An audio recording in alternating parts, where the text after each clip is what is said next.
Roda ekonomi perlahan berputar kembali seiring dengan pelonggaran pembatasan sosial di sejumlah wilayah.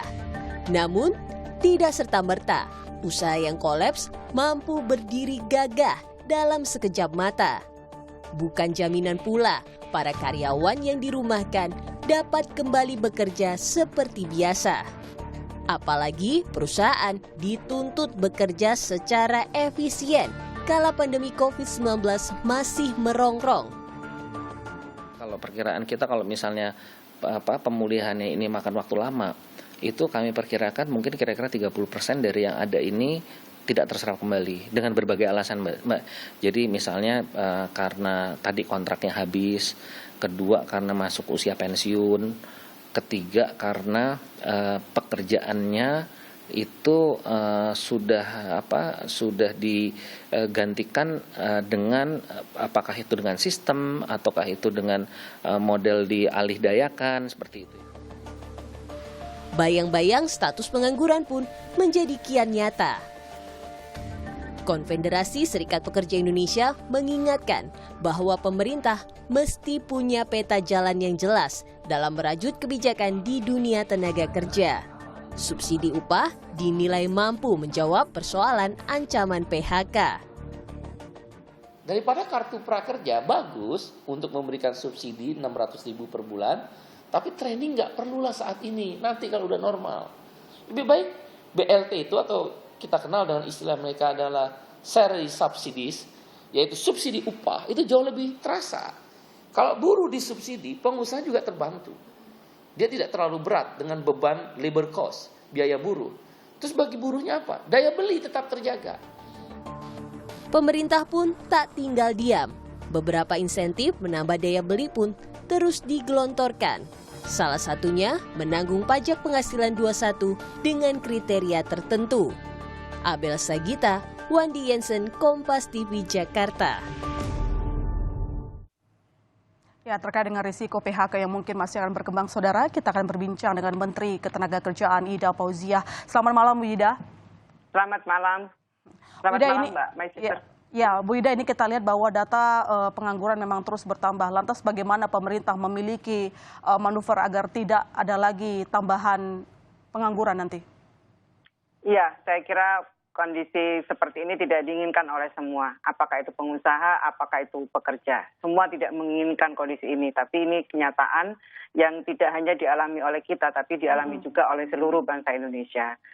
Pemerintah selalu menghimbau kepada pengusaha untuk melakukan upaya pencegahan PHK. Mulai dari mengurangi upah atau fasilitas pekerja tingkat atas, misalnya tingkat manajer, mengurangi shift kerja, membatasi, menghapus kerja lembur, mengurangi jam kerja, ini banyak yang dilakukan oleh teman-teman pengusaha, kemudian mengurangi hari kerja, meliburkan atau merumahkan pekerja secara bergilir untuk sementara waktu, ini juga banyak dilakukan oleh teman-teman pengusaha kita. Yang ketujuh, memberikan pensiun bagi yang sudah memenuhi ketentuan.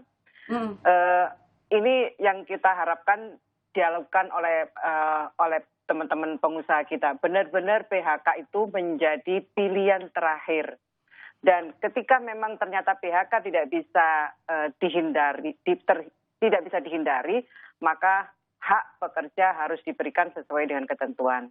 Yang ingin saya sampaikan adalah, dan saya ingatkan selalu, jangan ada moral hazard menjadikan pandemi ini sebagai alasan untuk melakukan PHK. Padahal kondisi perusahaannya masih bagus.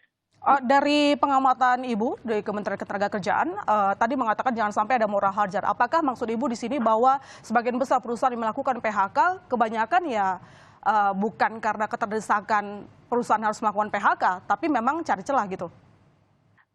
Kalau lihat data yang ada di Kemenaker, dari 1,7 juta pekerja yang di PHK atau yang dirumahkan, ternyata saya sekali lagi ingin mengapresiasi ternyata teman-teman yang di PHK itu jumlahnya 12%-an, jadi 380.221. Sementara yang dirumahkan lebih banyak 1,5. Jadi sebenarnya saya juga ingin mengapresiasi bahwa PHK benar-benar sebagai pilihan terakhir.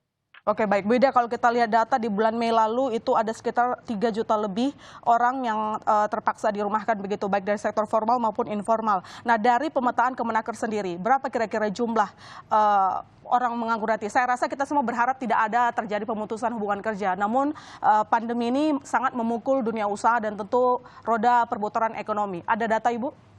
Proyeksi? Ya, data yang ada saya sampaikan berkali-kali. Sebenarnya saya mau sampaikan ya, sebenarnya tingkat pengangguran kita Februari 2020 ini menurun dari 7.050.000 menjadi 6.088.000. Jadi sebenarnya turun. Tapi karena kondisi pandemi seperti ini, maka data yang ada di Kemenaker sampai Mei 2020 ini ada 1,7 juta mereka yang tervalidasi datanya dengan baik, tercleansing dengan teman-teman BPJS Ketenagakerjaan. Kemudian ada 1,2 juta yang memang hanya melaporkan bahwa dirumahkan, itu ada 1,2. Jadi totalnya ada 3.066.000. Ditambah dengan teman-teman yang sudah menganggur 6,8 ya, sementara ini data secara keseluruhan sekitar 9.866, jadi belum sampai 10 juta, belum sampai 2 digit.